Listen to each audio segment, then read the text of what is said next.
আমাদের ফোনের সামনের ক্যামেরা এবং পিছনের ক্যামেরা একসাথে আপনি দুটোকেই ওপেন করে কিভাবে ভিডিও বানাবেন সেটিংসটা খুব গুরুত্বপূর্ণ, শিখে রাখুন। বিশেষ করে যারা ব্লগ ভিডিও করেন তাদের খুবই কাজে আসবে। তো চলুন দেরি না করে দেখে নেওয়া যাক যে আপনার ফোন থেকে আপনি দুটোই ক্যামেরাকে একসাথে ওপেন করে কিভাবে ভিডিও বানাবেন। তো চলুন দেখে নেওয়া যাক। প্রথমে আপনার ফোনের ক্যামেরা ওপেন করে নেবেন, আর ওপেন করে নেওয়ার পর এখানে যে অপশনগুলো থাকবে আপনি এই বাম দিকে নিয়ে যাবেন, আর এই ডান দিকে এখানে একটা পাবেন মোর অপশন, এই মোর অপশনে নিয়ে আসবেন। আর এখানে একটা অপশন পাবেন ডুয়েল ভিউ ভিডিও, এই অপশনে ক্লিক করবেন। এই অপশনে যখনই ক্লিক করবেন আপনার সামনে দুটো ক্যামেরা, সামনের ক্যামেরা এবং পিছনের ক্যামেরা একসাথে দুটোই ওপেন হয়ে যাবে।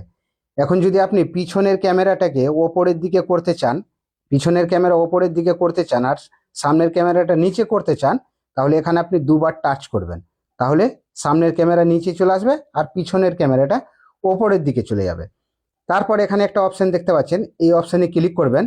আর এখানে মাঝখানে একটা অপশন দেখতে পাচ্ছেন, এই মাঝখানে অপশন যদি আপনি ক্লিক করে দেন তাহলে দেখুন যে আপনার পিছনের ক্যামেরাটা ছোট হয়ে গেছে আর সামনের ক্যামেরাটা বড় হয়ে গেছে। সামনের ক্যামেরাটাকে যদি ছোট করতে চান তাহলে এখানে আপনি দুবার টাচ করবেন, সামনের ক্যামেরা ছোট হয়ে যাবে আর পিছনের ক্যামেরা বড় হয়ে যাবে।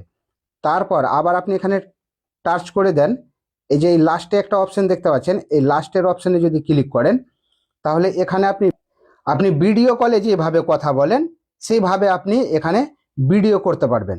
এখন যদি আপনি সামনের ক্যামেরাটাকে বড় করতে চান তাহলে এখানে দুবার টাচ করলে সামনের ক্যামেরা বড় হয়ে যাবে, পিছনের ক্যামেরাটা ছোট হয়ে যাবে।